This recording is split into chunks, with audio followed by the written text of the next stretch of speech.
What's up guys, पिछले video में मैंने आप लोगों को क्लास वेरिएबल्स और इंस्टेंस वेरिएबल्स के बारे में बताया था। इस वीडियो में मैं आप लोगों को क्लास मेथड्स के बारे में बताऊंगा।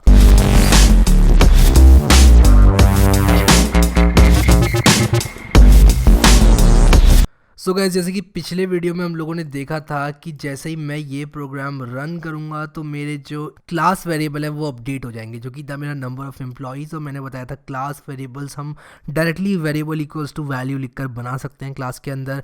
और अगर हमको किसी भी फंक्शन में, यानी कि किसी भी फंक्शन के अंदर इसको यूज़ करना है तो मैं डायरेक्टली यहाँ पर सेल्फ डॉट इंक्रीमेंट यानी कि इंस्टेंस से इसको एक्सेस कर सकता हूँ, या फिर क्लास से भी एक्सेस कर सकता हूँ। इंस्टेंस से एक्सेस करना और क्लास से एक्सेस करने में क्या डिफरेंस है, ये मैंने आपको पिछली वीडियो में बताया हुआ है। अब मैं आप लोग को एक केस एक्सप्लेन करना चाहता हूँ। मान लीजिए मैंने अपने दो एम्प्लॉयज बनाए हुए हैं, जो कि मैंने पहले भी बनाए हुए थे।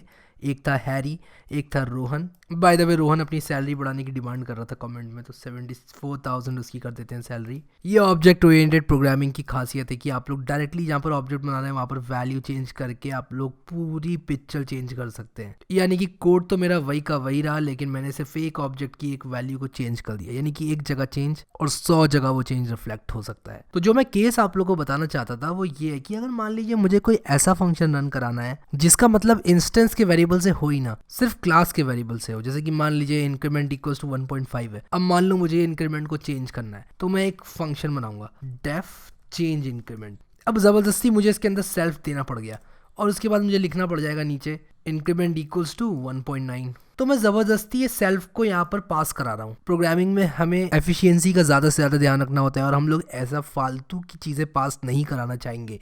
इसलिए मैं यहाँ पर क्या करूँगा, क्लास मेथड बनाऊंगा। अब ये क्लास मेथड क्या होता है? क्लास मेथड एक स्पेशल तरह का मेथड होता है जो कि क्लास का नाम लेता है। हमारा पुराना वाला जो फंक्शन था, यानी कि जो नॉर्मल फंक्शन है, ये इंस्टेंस लेता था अपने अंदर एज एन आर्ग्यूमेंट। हमारा जो क्लास मेथड है वो लेगा पूरी क्लास को एज एन आर्ग्यूमेंट। लेकिन पता कैसे चलेगा कि ये क्लास मेथड है? हम लोग को एक डेकोरेटर लगाना होगा, लिखना होगा @क्लास मेथड। ये एक डेकोरेटर है जो कि बता रहा है कि ये एक क्लास मेथड है। तो मुझे यहाँ पर सेल्फ हटाना पड़ेगा, और इस बार मैं क्या करूँगा, इस फंक्शन को एक क्लास दे दूंगा एज एन आर्ग्यूमेंट, और दूसरा आर्ग्यूमेंट कुछ भी हो सकता है। तो मैं लिखूंगा cls dot increment equals to, और जिस भी अमाउंट से मैं इंक्रीमेंट करना चाहता हूँ वो मैं यहाँ पर लिख दूंगा। तो मैं लिख दूंगा अमाउंट। अब मान लो मुझे जो इंक्रीमेंट है वो चेंज करना है, तो मैं क्या करूँगा, यहाँ पर हैरी की सैलरी को पहले प्रिंट करूँगा, उसके बाद इंक्रीमेंट के बाद हैरी की सैलरी को प्रिंट करूँगा। तो अगर मैं हैरी डॉट सैलरी प्रिंट करूँ, यहाँ पर प्रिंट हैरी डॉट सैलरी, तब कुछ नहीं, सिंपल 44,000 मेरा प्रिंट हो जाएगा यहाँ पर। लेकिन अगर मैं यहाँ पर एम्प्लॉई क्लास का एक फंक्शन रन कर दूँ, एम्प्लॉई डॉट चेंज इंक्रीमेंट, और उसको मैं कर दूँ 1.9 या फिर 2 कर देते हैं ताकि पता चल जाए कि डबल हो गई है सैलरी, और इसके बाद मैं सैलरी को प्रिंट करूँ, तो सैलरी तो चेंज नहीं होगी। मुझे एक काम और करना पड़ेगा, यहाँ पर मुझे इंक्रीज फंक्शन भी रन करना पड़ेगा। तो मैं लिखूंगा यहाँ पर हैरी डॉट इंक्रीज, और जैसे मैं अब रन करूंगा अपने इस फंक्शन को, देखिए मेरी सैलरी डबल हो चुकी है। अब मान लो मैं एक और बार इंक्रीज करूंगा अपनी सैलरी को, और मैं डबल नहीं ट्रिपल करना चाहता हूँ, तो मैं इस फंक्शन में सीधे 3 कर दूंगा, और राइट क्लिक करके मैं इसको रन करूंगा तो मेरी सैलरी 3 गुना हो जाएगी। और अगर मैं इसको 4 कर दूंगा तो मेरी सैलरी 4 गुना हो जाएगी। तो ये था हमारा एक क्लास का मेथड। मैंने क्लास का मेथड क्यों बनाया? क्योंकि मैं ज़बरदस्ती पूरे ऑब्जेक्ट को इस फंक्शन में पास नहीं करना चाहता था।